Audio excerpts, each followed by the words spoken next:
재수를 하면 사랑을 알고, 삼수를 하면 인생을 알고, 사수를 하면 출제 경향을 안다고들 하죠. 그런데 저는 수능시험을 6번이나 봤어요. 그러면 당연히 수능시험에 대해서 할 말이 진짜 많겠죠? 채널 고정해주세요.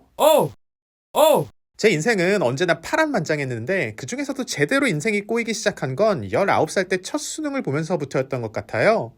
첫 번째 수능시험을 볼 때는 시험장에서 기절을 했고, 두 번째 수능시험을 볼 때는 독감에 걸렸고, 입시를 연달아 망치고 그냥 이쯤에서 인생 접어야 하나 고민하다가 그 다음 해에 수시로 서울대 경영대에 붙었었는데, 세 번째 수능시험은 또 너무 잘 봐서 경영대는 면접을 안 가고 정시로 서울대 의대에 갔어요. 그리고 네 번째 수능에서는 서울대 의대 학생증을 들고 문과 수능시험장에 갔어요. 거기서 인생 처음으로 여유있게 수능시험을 봤는데 서울대 법대에 안정적으로 합격할 수 있는 수능 점수가 나왔어요. 현역이랑 재수 때에는 완전히 밑바닥을 찍고 삼수랑 사수 때에는 이과랑 문과 꼭대기를 찍어본 거죠. 여러분들 수능시험은 실력이 70%, 컨디션이 30%라고도 해요. 이제 시험이 코앞에 다가와서 실력은 어떻게 할 수 없을 테니까 컨디션 관리에 대해서 제가 얘기를 해드릴게요. 저는 수능시험을 6번 봤지만 사실 첫 수능을 볼 때와 그 이후 수능을 볼 때는 실력 차이는 별로 없었던 것 같아요. 처음 2번 시험을 망친 것도 컨디션 때문이고 그 다음 시험을 잘 본 것도 컨디션 때문인데 제가 타고난 쿠크다스 멘탈인데다가 강박증까지 있어서 어떻게 컨디션 관리를 해야 하는지 아는 데에만 3년이 걸린 모양이에요. 수능시험은 모의고사랑은 전혀 똑같지 않아요. 수능시험장도 모의고사를 보던 내 교실이랑은 달라요. 처음 수능시험을 칠 때 여러분들 원래 실력을 발휘하기는 진짜 힘들어요. 시험장에는 항상 돌발 상황이라는 게 있는데 한 번도 수능을 본 적 없는 고등학생 여러분들 중에서 어림잡아 서너 명 중에 한 명은 이런 돌발 상황 때문에 재수를 하게 돼요. 이미 재수를 하고 있는 분들은 잠은 못 자는 게 정상이에요. 안심하세요. 쿠크다스 멘탈들은 며칠 전부터 잠이 안 와요. 저는 아직도 수능 때면 잠이 안 와요. 저는 고3 현역 때는 수능 전날 겨우 30분 자고 가서 시험을 봤었고, 재수 때는 2시간 자고 가서 봤고, 삼수 때는 다 합치면 7시간을 자기는 했는데 중간에 잠을 5번 깨서 제대로 잠을 자고 수능시험을 본 적이 거의 없어요. 그래서 잠을 못 자고 수능시험을 보러 갔을 때 상황에 대해서는 정말 잘 알고 있는데 이번 수능시험 전날 당연히 잠을 못 자고 갈 여러분들의 수많은 걱정에 대해서 미리 자세하게 답을 해드릴게요. 잠 안 와요. 수능시험 전날 잠을 못 자는 학생일수록 예민하고 긴장을 많이 하는 것이라서 아예 밤을 꼴딱 새고 가도 시험을 보다가 조는 일은 없어요. 대신 시험이 다 끝나고 나면 긴장이 확 풀리면서 몸이 아플 수 있어요. 요즘 같아서는 아마 논술 시험 걸어놓은 학생이면 수능 끝났다고 갑자기 아프지도 않고 주말에 논술 보고 나서야 몸이 갑자기 안 좋아질 거예요. 먹지 마세요. 잠을 못 자서 입는 손해는 별로 없는데 수면제를 먹고 나면 제때 못 일어난다는 엄청난 부작용이 있을 수가 있어요. 차라리 조는 게 시험 자체를 치르지 못하는 것보단 낫잖아요. 그리고 수면제를 먹은 상태에서는 억지로 깨더라도 정신이 몽롱할 수 있어요. 그래서 지금까지 계속 수면제를 먹던 분이 아니라면 갑자기 시험 전날 드시지는 마세요. 수능시험을 보면서 가슴이 안 뛰고 손이 안 떨리려면 제 생각에 사수 정도는 돼야 돼요. 긴장되고 떨리는 건 당연하니까 되도록이면 먹지 마세요.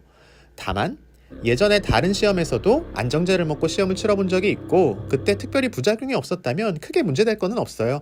하지만 이번이 처음으로 약을 먹는 것이라면 안정제는 금물입니다. 저도 스트레스가 심해지면 배가 항상 아파서 시험 중간에 배가 아파서 고생을 한 적이 정말 많아요. 내신 시험을 볼 때도 그렇고 수능시험에서 당연히 그랬고요. 특히 수능시험처럼 등교부터 시작해서 시간 제한에 매 시간 쫓겨야 하는 경우에는 복통을 피해갈 수가 없었어요. 시험 중간에 배가 아프면 어떡하지? 전날 잠을 못 자고 가서 아침에 가는 길에 늦으면 어떡하지? 그러면 시험 시간이 부족해질 텐데 이 생각 자체 때문에 배가 또 아파요. 아무튼 그래서 근본적인 해결책은 걱정이 사라져야 돼요. 시험이 끝나고 나면 씻은 듯이 갑자기 사라지는 종류의 복통이에요. 그래서 시험에 대해서 부담을 느끼지 않게 되면 배 아픈 게 사라져요. 하지만 현실적으로 그럴 수는 없잖아요. 그래서 손난로를 이용하는 방법이 그나마 제일 현실적인 방법이에요. 얇은 옷을 여러 벌 겹쳐 입어서 수능 시험장의 환경에 그때그때 적응할 수 있게 옷을 입으시고, 배가 아프면 등과 배에다가 손난로나 핫팩 같은 것을 대거나 아니면 붙이고 있으세요. 또 너무 오래 붙여놓으면 저온 화상을 입게 되니까 적당하게 위치를 옮겨가면서 쓰시면 돼요. 그리고 정복통이 너무 심하면 시험 중간에라도 화장실을 갔다 오세요. 시간이 조금 부족해지기는 하겠지만 시험 전체를 멘붕 상태에서 치르는 것보다는 조금 부족한 시간에 집중해서 빨리 풀 수 있게 노력하는 편이 더 나았어요. 저는 화장실 제일 심하게 들락날락거렸던 과목에서도 만점을 받았었어요. 시험 점수에 미칠 영향을 너무 걱정하지 않으셔도 돼요. 시험 문제가 어렵게 나오면 시험장에 있는 3분의 1 정도는 떨고 3분의 1 정도는 위연하고 3분의 1 정도는 자요. 떠는 학생은 바로 여러분들 같은 사람이고, 위연한 3분의 1의 학생은 시험 문제가 어려운지 모르고 풀고 있는 학생들이고, 나머지 잠을 자는 3분의 1은 어떻게 나와도 어차피 답안지에 줄을 세워놓고 잘 학생들이에요. 애초에 한 문제가 5분 이상 풀리지 않으면 그냥 다음 문제부터 푸세요. 이건 아예 감이 안 오는 문제라는 게 보이면 확실하게 문제를 제껴놓고 맨 마지막에 시간이 남을 때나 도전해보세요. 제가 처음으로 수능 시험을 본 현역 때는 수능 시험이 역사상 가장 쉬웠던 해고, 그 다음에 재수를 할 때는 수능 총점 평균이 400점 만점에 70점이 떨어져서 갑자기 난이도가 엄청나게 높아질 때였는데, 시험장에 있던 수험생들이 그야말로 대부분 멘붕 상태였죠. 그 해에 수능 시험이 너무 어려워서 국어 영역 끝나고 시험장에서 자살을 한 학생도 있었어요. 바로 전에 수능 시험이 너무 쉬웠어서 어려운 시험에 대해서 대비를 아예 안 했었거든요. 그래서 제가 재수 때 본 수능 시험이 또 이번에는 수능 역사상 손에 꼽힐 정도로 어려운 시험이었는데, 그렇게 완전히 냉탕과 온탕을 오가다 보니까 정말로 재수 때 봤던 시험은 진짜 어렵게 느껴졌어요.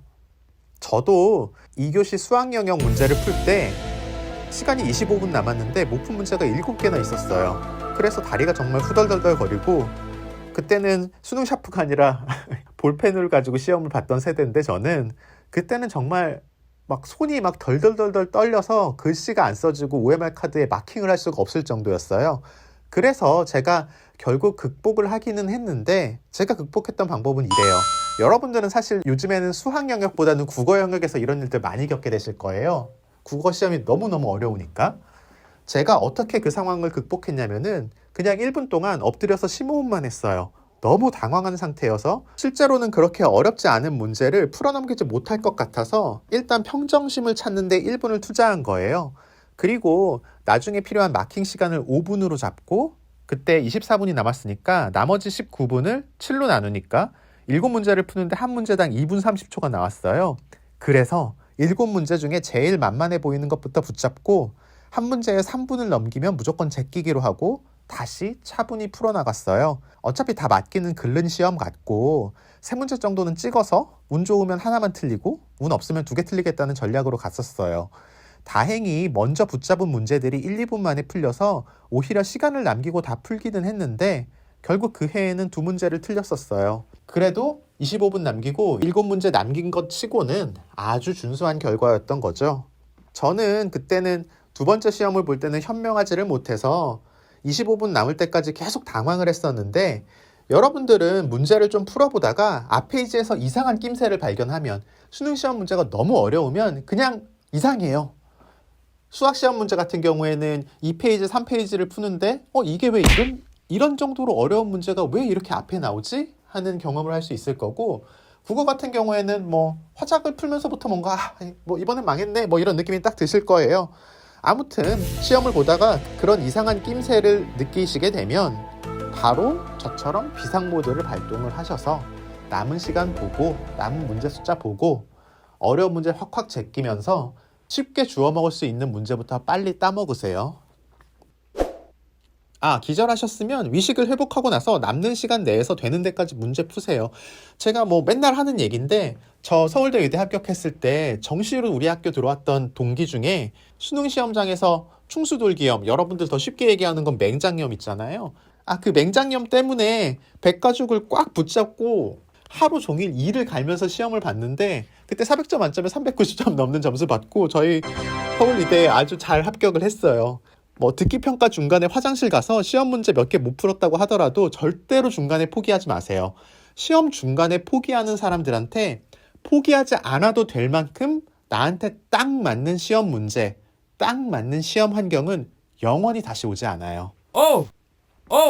이렇게 제가 다 설명해 드려도 무사히 수능 시험을 보는 게 정말로 쉽지 않고, 만약에 그러셨다면 정말로 운이 좋은 거예요. 아마도 전생에 정말 많은 덕을 쌓으셨던 분들이 아무 탈 없이 수능 시험을 치르고 오실 거예요. 그래서 별 탈이 있는 건 너무 당연한 거니까 그런 거 너무 걱정하고 의식하지 마시고요. 11월 수능 시험 잘 치르고 오시고요. 이 영상 보는 여러분들 그냥 고3도 있으시고 재수 삼수하는 분들도 있으실 텐데, 제 경험을 말씀을 해드리면 첫 수능은 그냥 처음이라 긴장되고, 두 번째 수능은 재수라서 떨리고, 세 번째 수능은 이번에 떨어지면 사수를 해야 되니까 또 떨리고, 네 번째 수능은 그때부터 그냥 너무 안 떨려서 떨려요. 그러니까 수능 시험은 원래 다 떨리는 거니까 수능 끝나고 나서 있을 여러분들 즐거운 일들 생각하면서 시험까지 남은 시간 동안 떨리고 긴장되는 것 잘 극복하고 유연하게 수능 시험 보고 다시 돌아오세요. 제가 수능 시험장에서 여러분들이 찍었던 문제들 중에 가장 100점이 높은 거 2개는 꼭 맞게 해달라고 기도해 드릴게요. 좋아요, 구독, 알림 설정 잊지 마시고요. 지금까지 오리비TV 오리비였습니다.